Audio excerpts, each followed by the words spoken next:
G'day fellas, and welcome to a casted game. A bit of a different one for you guys today. We're coming in with a team game. This one has been played on the official ranked ladder. That is right, the ranked ladder is here for team games. And we got ourselves quite a banger, ladies and gentlemen, spawning in on the southwest side of the map in the color green, playing as the Rus. We've got Zumbitsutsu, aka Beastie Cutie. And to his north, playing in the color blue, as the Abbasid dynasty. It is the double champ, aka Marine Lord. That is right. We've got two. You know what? I would almost go to the extent of saying the two best players in the world right now going up against one another. Obviously, well, not going up against one another, rather teaming up. And, you know, like, look, I think you could probably definitely throw Mr. up there as a potential second best player in the world. I think when it comes to consistency, Mister's probably a little bit more of a question mark, so I'd be tempted to give that title to Beastie, but nonetheless, two really incredibly decent players. But let's take a look at who we've got on the other side of the map. So, down here on the southeast side, playing as the Holy Roman Empire in this team game, we've got Melkor ISU.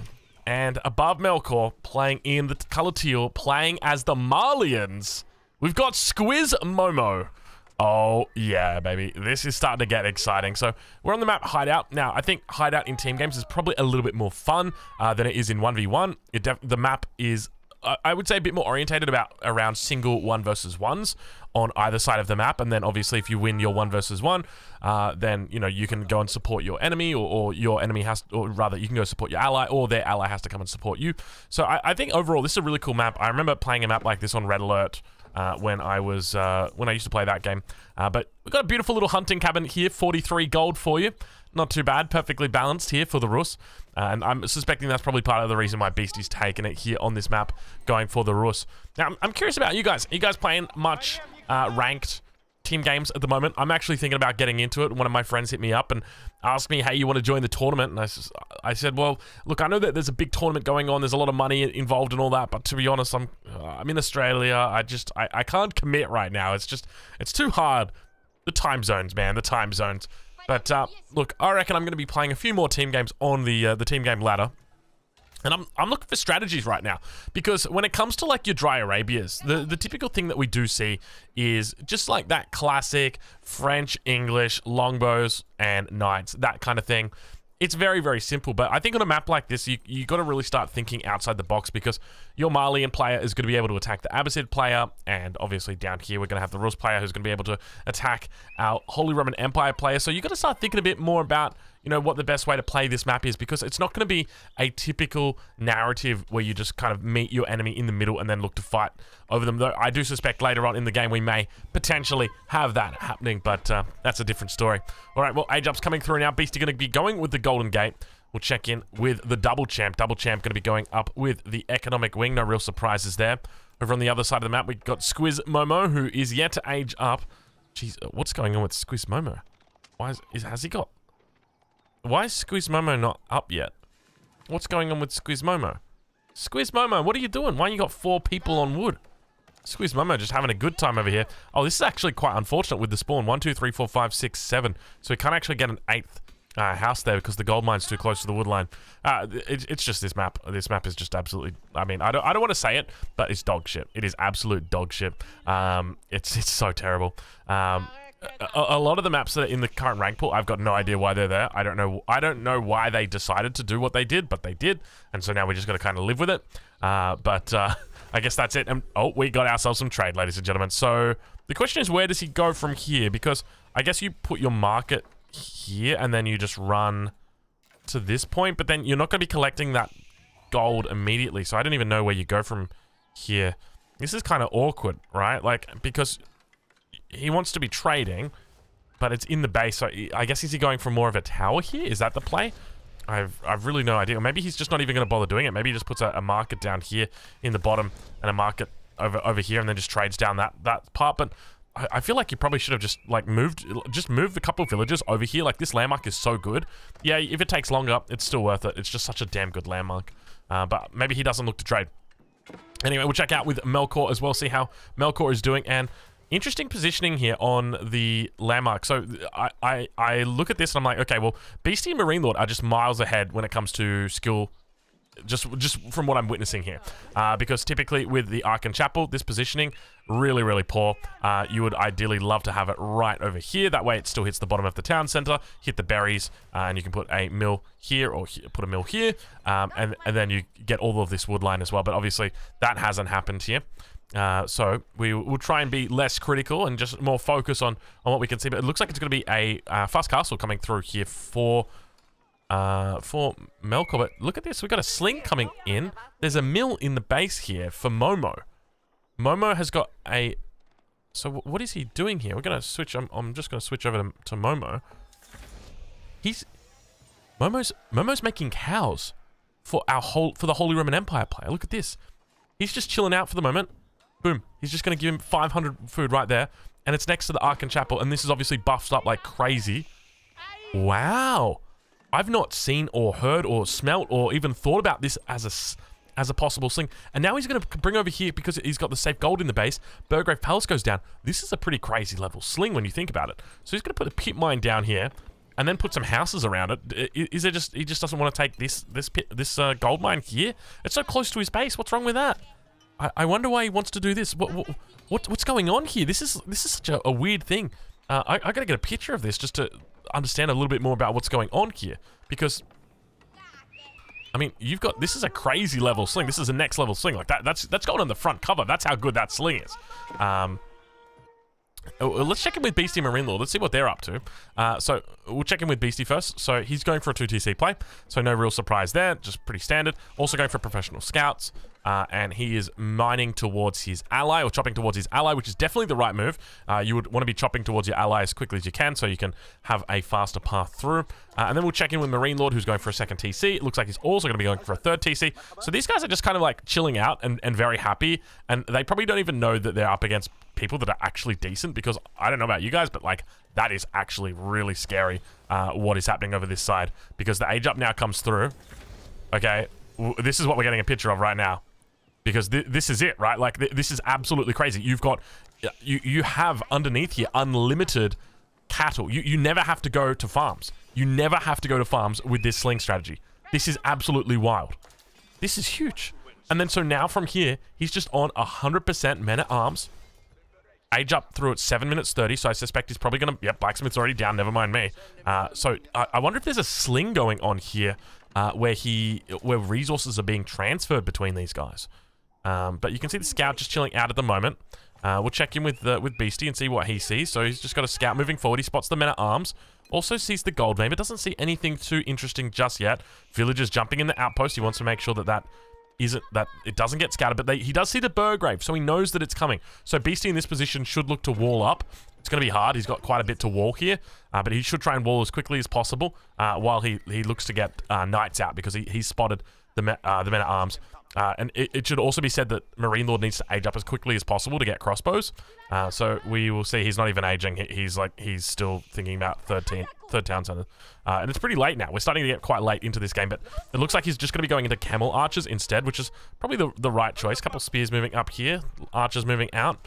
And now those men-at-arms are going to be making their way across. We'll run on board with Melkor as he begins pushing out. Beautiful macro coming in as well. And we can see picking up +2 ranged armor. Also going to be going in with marching drills. So just the macro is so on point right now. This could be the ultimate sling that we are witnessing. Because how does Beastie deal with this, all right? So the knight comes out. It's completely surrounded. There's no way it's going to be able to take it. Now, underneath the town center, the men-at-arms go. All the villagers are going to have to jump inside. You can see that there's actually no space, so he's going to get a kill underneath the town center.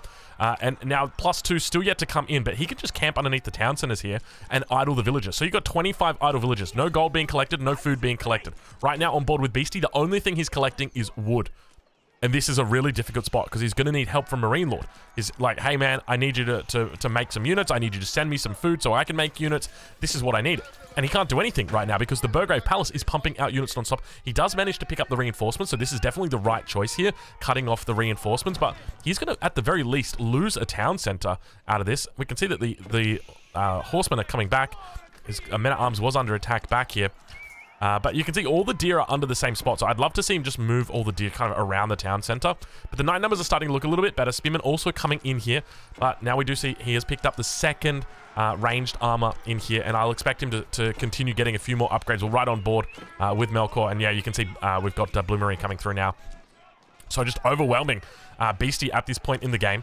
Beastie up to 4 knights though. We do see a 5th and a 6th one in queue. Beastie just wants to make sure he doesn't lose these knights. He can lose the town center, but just don't lose the knights. If he loses the knights, he will lose the game. Now, it looks like the men-at-arms still yet to grab their upgrade where they do extra damage. So heavy maces, still not in just yet. Nice little charge coming in. He gets it. Don't fight that though, and does the right thing. Not going to be fighting it. Just pulls back. But he's going to be losing that town center. So I think in this position, that's something that you're probably going to have to accept. And now Marine Lord also getting attacked over on the other side. Some archers coming in towards him. So both of these players under a lot of pressure. Third town center did go up. So maybe they played it a little bit too greedy here. You know, thinking, oh, we're going to be fine. You know, these guys are just plebs. And now all of a sudden, the ultimate sling strategy has come in. And look at this. He's still just making plenty of units. Now, javelin throwers getting rallied over towards this side as well to deal with any potential archers or crossbows that come out. Still no H3 coming in from either of these top 2 team players at this point. But look at the knights getting very effective trades in here. We do see more spearmen making their way out as well. He has picked up the hardened upgrade for these guys, but this is exactly what Beastie needs to be doing. So he's drawing the attention away from his own base and trying to force his enemy back towards his enemy's base. And then this is going to cause a little bit of a delay in the attack. Now the camel archer is going to be careful out here. You can see just how difficult this is going to be because he's going to have to micro on multiple fronts. We're right on board, and you can see that he's got an archer stuck in the wood line at the moment. Horseman also going to be picking that one up quickly. But Beastie really struggling. That second town center has gone down. He's only got, well, you can see exactly what Marine Lord's stacking up right now. He's stacking up plenty of food, which is exactly what he wants. All of the knights going to go down from Beastie. Now Beastie in a little bit of a sour spot, and you can see the score from Melkor at the moment, just absolutely climbing to the moon right now. This is crazy stuff. Villagers over here all quite idle. He's got no cows left to gather from, but you can just see, I mean, right now 1,300 food a minute, pumping in units non-stop. Beastie trying to hold on. Men-at-Arms now going to be moving around to Marine Lord's base, and now the Men-at-Arm flood that we do typically see from this strategy, it's just really empowered by the fact that the... So normally what would happen, right, is the Holy Roman Empire player would have to leave their base just simply because they've exhausted all the food, right? Like they've taken their deer, they've taken their berries, they've finished their sheep, now they have to move out of their base. But what's so powerful about this strategy is you don't actually have to leave your base because you've got constant sources of cattle coming in, which means that Arkan Chapel that is giving you that extra 40% resources is pumping extra food into your back pocket all the time. And that makes it so strong because there's no real way to counter that because they can, you're as a Malian, you're just pulling resources out of thin air because you're converting that food or that gold into food. It's 100 gold for 500 food. It costs 100 gold, and then each cow is going to give you 500 food that you can gather. And that's what makes it insanely strong because now we can see that the Beastie's just stuck over here. The units just keep flooding on in, and he doesn't even care. Look at the Men-at-Arms. Every 4 seconds these bad boys are coming in? Every 4 seconds they're coming in, and we do see two-handed weapons yet to come in, but he does have heavy maces, so going to be able to do a little bit more damage here, but he's just focusing down the town center at this point. Doesn't even care. Javelin Thrower's getting off some decent shots on those camel riders. You can see they're going to 3-shot that one. Town center getting repaired. Men-at-Arms going to have to move around towards the edge. He's got that extra heavy maces in, and Beastie holding on for dear life, but keep in mind, he's got one more landmark after this, so even if this one goes down, he's still got one more, but Marine Lord's going to have to pull out an absolutely epic carry here if he wants to pull this one out. You can see that he's trying to micro and snipe right now, but the numbers that he's got just are nowhere near enough. He actually loses camel archers. He's going to be losing that second one as well here if he's not careful. But now Beastie going to be evacuating with his villagers towards Marine Lord's base, but remember... Oh, actually, I just realized in team games, even if you kill the last landmark, that doesn't matter. You're still not knocked out. Okay. He's fine. He's fine. So, back over in the base, though, of... I mean, this is just absolutely crazy. We got to get a picture of this. This is just insane stuff right now. I can't believe this. It's amazing to me. He's picked up the upgrades as well. Like, he's got to have picked up the upgrades. He hasn't even picked up the upgrades. He could literally be going even faster right now, and he's not. That's crazy to me. He is so all in. He's just said 100% of my resources going to units. And now Marine Lord going to be on the defensive. He's got plenty of camels, but at this point, Beastie's got nothing. Like, he's got no town centers. He's got no real way to repair it either. And their enemy forces are massive. But it looks like Marine Lord now going to be pushing up. Plenty of camels here, but look at the javelin throwers on the backside. Going to be able to pick off those camels. He's got a pretty decent front line here, but the spearman numbers are also quite good. Men-at-Arms going to continue pushing forward here, and this is going to be so hard for Marine Lord to hold. He's in a 2v1 situation right now, and he might be the back-to-back champion, but he's not the back-to-back champion that you're thinking of. This is a different guy, and it's going to be so damn difficult for him to hold this. He continues pushing back, though, looking to try and hold on the camels, microing them well. You can see he's getting some pretty decent damage out. And it's all about making sure those camel numbers are decent. The problem is that there's just so many men-at-arms backing up this fight non-stop. There's not going to be any way. And we've got a Resign coming in from the two-time champ, and Beastie Cutie resigning in a team game against what might be one of the best new unique strategies I've ever seen from Age of Empires team games. Fellas, I hope you've enjoyed this casted game. Check out Beastie, check out Marine Lord. I'll leave links in the description. What an upset and what a game. I'll catch you guys in the next one.